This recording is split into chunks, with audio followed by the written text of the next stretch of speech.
네, 반갑습니다. 이어서 59페이지부터 보겠습니다. 59페이지 보면 보시, 그 다음에 계율지킴, 명상 같은 기술을 개발시키면 그러한 약점을 극복하고 다른 사람으로 바뀔 수 있다. 그리고 그것은 기술이다. 보시는 기술입니다. 최소한 그것은 자유의지에 의한 기술이다. 순수한 자유의지. 순수한 자유의지가 이제 반복되면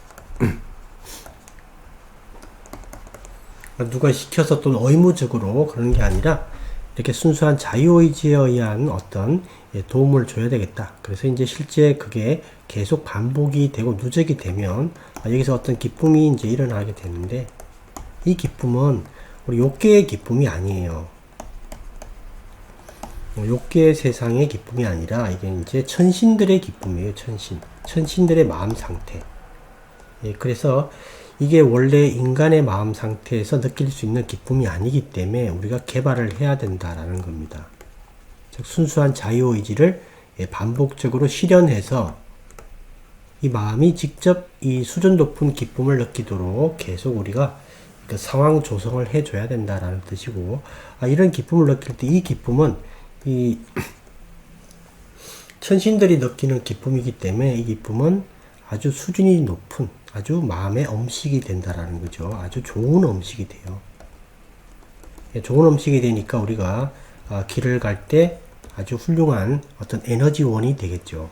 그래서 이거를 개발해야 되는 이유가 그런 측면에 있다. 원래 인간의 마음에는 이러한 기쁨을 느낄 수 있는 구조가 없어요. 그러니까 개발해야 된다라는 거고, 순수한 자유의지를 이렇게 반복적으로 실현했을 때 우리도 모르게 어떤 기쁨들이 일어나고 마음이 그 기쁨을 경험함으로써 이게 좋다라는 걸 스스로 알고 이렇게 계속하게 됨으로써 마음 상태가 바뀌는 걸 뜻하는 거예요. 즉 보통 인간의 마음 상태에서 이 천신들의 마음 상태로 이렇게 전환이 이루어지는 겁니다. 조금씩. 그래서 계속 개발해야 된다라고 얘기를 하는데, 이 개발해야 된다라는 말의 의미를 여러분들이 이걸 통해서 조금 이해를 하셔야 돼요. 그 다음에 이제 그 밑에 또 나와 있죠. 줄침 부분에 보게 되면 부탁께서는 선물을 어디에 드려야 합니까? 라는 물음에 당신이 주고 싶은 곳이나 그것이 잘 사용될 것이라고 생각되는 곳에 주십시오. 이렇게 얘기를 했죠. 그래서 어떤 의무도 두지 않으셨다. 만약에 어떤 이게 의무감이라든가 또는 미안해서 이렇게 고시를 하게 되면 이거는 욕계의 기쁨이에요. 욕계의 기쁨이니까 우리 길을 가는데 필요한 에너지원으로서는 부족하다. 써먹을 데가 별로 없어요. 이게 솔직히. 즉 공덕은 이렇게 쌓을 수 있는데 우리가 이제 지금 영원한 행복이라는 이 길을 가기에는 이 에너지원으로 좀 부족하다. 많이 부족해요, 사실은.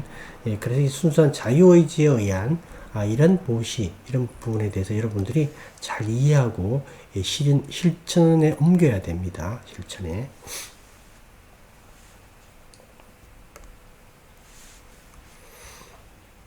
그 다음 페이지에 이제 60페이지에 보게 되면 줄침 부분에 보면요. 우선 베푸는 마음은 기분을 좋게 합니다.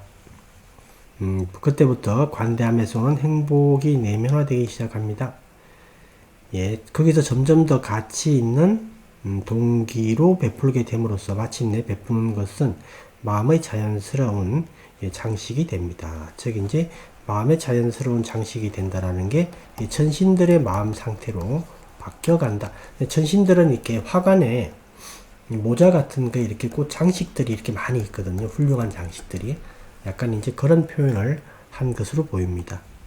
천신들의 어떤 이런 외모같이 이렇게 마음에 이런 꽃 장식들이 이렇게 생겨나기 시작한다. 이런 표현으로 보여요. 다음 61페이지 내용은 한번 읽어보시면 되고, 그 다음에 이제 62페이지에 보니까 줄친 부분 위주로 보면 행복을 어떻게 소비할 수 있을까? 에서 어떻게 행복을 만들어낼 수 있을까로 바뀝니다. 즉 우리가 길을 가야 되니까 마음의 먹이라는 행복, 이걸 우리가 잘 만들어내야 되겠죠. 즉 좋은 먹이를. 그래서 선한 행동의 생산자가 되는 것으로 오는 만족감이 있습니다. 이것이 부탁해서 공덕적 보시, 계율 지킴, 명상의 세 가지 행위를 행복의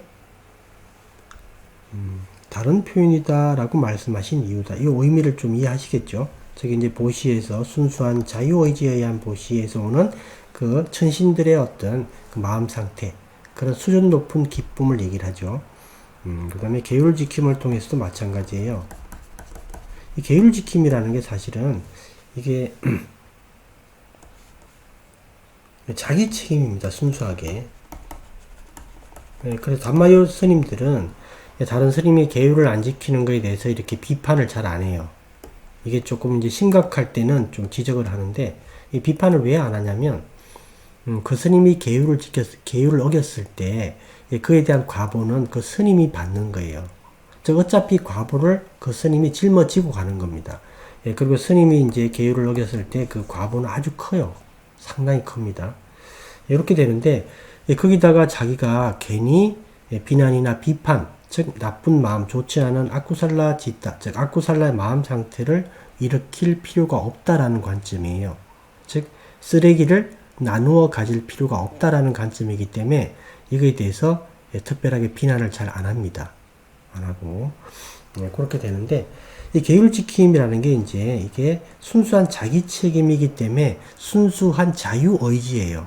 그러니까 이제 보시나 계율 지킴이나 메타나 수행이나 다 순수한 자기 의지에 따른 겁니다. 그게 우선 기본적으로 이해가 되셔야 돼요. 이게 순수한 자유 의지가 되고,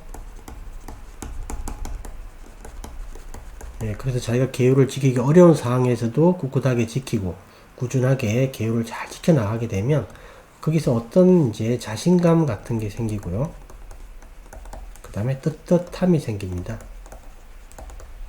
이 자신감은 그냥 일반적인 자신감하고 좀 달라요. 뿌듯함 이런 뜻이에요. 그래서 이 기쁨으로 바뀌죠. 그래서 이제 길을 갈 수 있는 아주 훌륭한 먹이가 된다 이런 뜻이고요. 그 다음에 이제 그 담마요 스님들은 어떤 얘기를 하냐면, 우리가 숲속에서 이제 혼자 수행을 할 때 사실 상당히 무섭습니다. 우리나라 숲속하고는 차원이 달라요. 아예 상당히 이제 무서운데, 거기서 두려움을 안 느낄 수 있는 이유가 하나 있다. 그게 뭐냐면, 만약에 그 수행성이 계율을 철저하게 잘 지키는 수행성이라면 두려움이 일어나지 않는다라는 말이 있어요. 즉 계율을 잘 지키면 이런 자신감과 떳떳함이, 그죠? 요게 세상의 어떤 사람들이 느끼는 그런 거하고 수준이 달라요. 그래서 이 수행처에서도 이 두려움을 안 느끼게 된다라는 거고요. 그래서 이제 계율을 잘 지켰을 때 오는 그런 기쁨이 아주 훌륭한 먹이가 된다라는 뜻이고, 그래서 이제 보시나 계율 지킨 명상은 이제 선정을 얘기를 하는 거죠. 선정을 얻는 것. 요게 이제 행복의 다른 표현이다라는 의미를 조금 이해하시겠죠. 그런 이제 내용이고, 그 다음 내용들은 한번 이렇게 읽어보시면 되는 내용들이에요. 어려운 건 없다. 그 제일 밑에 한번 보겠습니다. 마음은 그 평형이 어디 있는지 원래의 평형을 회복하는 특정한 방법을 가지고 있다. 이게 무슨 뜻이냐면, 마음이라는 게 이제 사람의 마음이라는 게 이 베이스 쌍카라가 있어요. 사람마다 베이스가 되는 이 쌍카라를 가지고 있습니다. 그래서 이걸 이제 뭐 성격이다, 기질이다, 또는 뭐 고유한 그 어떤 정신적 특징이다, 이렇게 여러 가지 이제 표현을 하게 되는데, 이 베이스 쌍카라가 원래 있고 이게 이제 평형 상태다라는 거죠. 그래서 이게 어떤 이제 감마 윗박가로 인해서 조금 바뀔 수 있어요. 약간 기울어질 수는 있죠. 이렇게 기울어질 수는 있습니다. 약간 움푹 들어갈 수는 있어요. 그래서 이제 평상시의 마음은 원래 좀 이제 이게 성냄이 좀 한 50%고 탐욕이 한 30%고 무명이 한 20%인데, 이게 비율이 조금 바뀔 수 있다라는 겁니다. 어떤 충격에 의해서. 그렇지만 이게 곧 평형을 찾는 습성이 있다. 원래의 마음 상태로 돌아가려는 습성이 있다라는 뜻이에요. 그래서 이제 옛날 먹었던 방식, 옛날 습관대로 좋지 않은 먹이를 또 찾게 되고, 그걸 먹고 또 즐거워하게 됩니다. 네, 그 얘기를 지금 하는 거고, 예, 그 다음 페이지도 한번 보시면 되겠고요.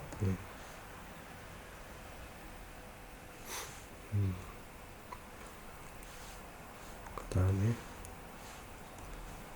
66페이지에 보면 행동하고 말하고 생각하는 방식을 바꾸겠다고 결심해야 된다. 그러니까 이 결심이 이제 우리나라 불교에서는 이제 서원을 세운다라는 거죠. 중요합니다. 십바라밀에 속하는 거죠. 이것도 결심을 우리가 세웠으면 실천하려고 하는 어떤 의지가 꼭 있어야 돼요.